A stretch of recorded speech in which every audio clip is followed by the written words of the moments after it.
Assalamualaikum warahmatullahi wabarakatuh. Berjumpa kembali bersama saya Dian Burlian di channel Literatur Hukum, channel referensi bagi masyarakat Indonesia. Sahabat literatur hukum sekalian, pada kesempatan kali ini kita akan membahas dua model konsumen yang paling disegani oleh debt collector. Namun sebelum kita membahas video berikut ini, ada baiknya para sahabat literatur hukum sekalian silakan subscribe, like, comment, and share video-video dari literatur hukum, karena satu subscribe dari Anda merupakan sangat berarti bagi perkembangan channel kesayangan kita. Para sahabat literatur hukum sekalian, setiap hari bahkan setiap minggunya kita selalu berkaitan, pada umumnya masyarakat Indonesia berkaitan dengan hukum, bahkan berkaitan dengan yang namanya debt collector. Jadi ada dua tipe konsumen yang sangat disegani dan dibenci oleh kolektor atau para penagih hutang. Yang pertama yaitu konsumen yang mengerti hukum dan konsumen yang memahami tentang hukum konvensional.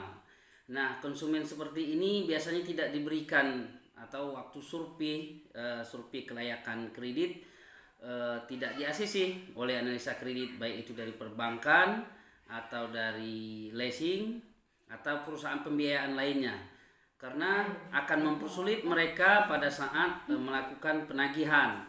Nah, yang biasanya yang jarang diberi oleh leasing yaitu ada polisi, mungkin jaksa, hakim, terutama pengacara, wartawan, LSM. Ini kan sulit sekali untuk mendapatkan fasilitas kredit dari perusahaan pembiayaan. Kenapa? Karena mereka mengerti hukum, sehingga sulit bagi kolektor untuk melakukan penagihan gitu. Apalagi sampai menarik paksa, penyitaan, itu mereka sangat susah. Yang kedua, sahabat literatur hukum sekalian, tipe konsumen yang paling disegani oleh debt collector yaitu konsumen yang pasrah, kemudian dia ngeyel, tidak mau memberikan atau tidak mau tapi tidak melaksanakan gitu kan. Nah, tipe ini mereka tidak orang pintar, tapi mereka masyarakat biasa, tapi mereka punya cukup nyali dan mental untuk menghadapi para kolektor, sehingga kolektor kewalahan untuk melakukan penagihan. Mereka mungkin datang ke rumah bisa saja dimarahin. Justru yang memarahin itu bukan kolektor yang ganas, justru konsumennya. Nah, konsumen yang tipe ini sangat disegani oleh para penagih utang, bahkan dielak di antara para kolektor. Jadi sahabat literatur hukum sekalian, dua tipe tadi yang disegani oleh debt collector dalam melakukan penagihan, ya. Satu, orang yang mengerti hukum. Dua, orang yang ngeyel. Nah, biasanya yang orang yang mengerti hukum ini jarang sekali yang mengatasnamakan dia. Bisa saja dia mau mendapatkan fasilitas pembiayaan dari perusahaan finance, mereka memakai nama istrinya, mungkin memakai nama adiknya, kakaknya. Nah, sehingga suatu terbentuk permasalahan. Justru kadang kalau yang mereka yang pintar ini, kadang mereka sengaja tidak membayar, ya, mungkin konsumen nakal lah begitu, sehingga bermain-main dengan perusahaan pembiayaan yang kolektor. Mereka selalu adu argumentasi secara hukum, mereka selalu mengedepankan hukum, sehingga para kolektor ini kesulitan, apalagi mau yang namanya upaya penarikan paksa, mungkin juga upaya intimidasi. Ini kadang sengaja dipancing oleh orang-orang yang mengerti hukum nih. Biasanya sering memancing nih LSM, ormas, wartawan, termasuk juga ada satu dua ya pengacara-pengacara yang mencoba istilahnya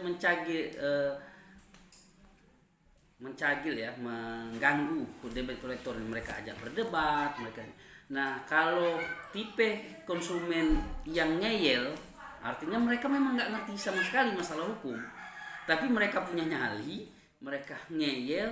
Justru mereka mempunyai trik ketika debt collector datang ke rumahnya, justru mereka yang marah-marah duluan gitu. Dengan alasan apa mereka, kadang kolektor itu diusir pakai parang. Kadang misalnya, oh bapak ini sudah nunggak, ya kami ngerti sudah nunggak, tapi kan kami beli juga pakai uang kami, kami juga saat ini nggak bisa bayar. Kalau itu misalnya kendaraan kami bawa ke kantor dulu, kata debt collector ya, nanti setelah ada uang dikembali. Mereka juga nggak bakalan dikasih. Nah, di stop di jalan juga mereka siap tarung gitu. Nah, yang tipe yang seperti ini sangat menjekelkan bagi debt collector. Jadi ada dua tipe itu ya. Jadi bagi masyarakat umum ya, mungkin kita kalau masalah hukum kurang paham. Jadi sahabat literatur hukum sekalian, ya ketika Anda mempunyai utang atau mempunyai tagihan leasing, koperasi, bank, ketika Anda tidak mengerti hukum ya Anda bawa ngeyel aja. Ya pura-pura bodoh, atau justru mungkin Anda memarahin duluan, sehingga akhirnya para kolektor ini lempar-lempar tangan gitu untuk melakukan penagihan terhadap Anda. Cuman saran saya sebagai pengacara ya, yang namanya utang piutang, kita sebagai orang muslim itu kan wajib dibayar. Jadi kalau ada ya usahakanlah diselesaikan utang piutangnya. Saya juga tidak menyarankan untuk tidak membayar hutang. Saya tetap menyarankan membayar hutang. Tapi ketika Anda saat itu tidak punya uang, kemudian Anda keuangan sedang bermasalah, kemudian debt collectornya mungkin nagihnya terlalu pres, ya Anda bisa saja mempertahankan. Ya mungkin kalau Anda masyarakat awam yang tidak mengerti hukum, cukup dengan ngeyel, cukup dengan nyali yang kuat. Sedangkan mereka saja yang tukang tagih berani, apalagi kita yang mempertahankan hak kita. Jadi itulah saran dari saya. Ada dua tipe konsumen yang disegani oleh debt collector.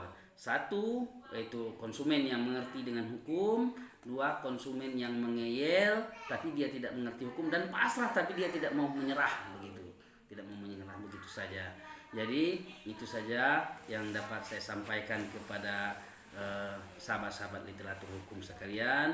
Bagi sahabat literatur hukum di seluruh Indonesia yang ingin konsultasi terkait debt collector, mungkin terkait hutang piutang, hukum konvensional, ya hukum hak atas tanah, atau silakan dituangkan di dalam komentar. Di bawah ada nanti ada kolom komentar, silakan tulis di sana. Insya Allah pasti saya jawab ya, insya Allah pasti saya jawab. Itulah tadi video singkat dari saya, mudahan bermanfaat bagi para sahabat literatur hukum sekalian. Akhir kata, wabillahi taufiq wal hidayah. Wassalamualaikum warahmatullahi wabarakatuh.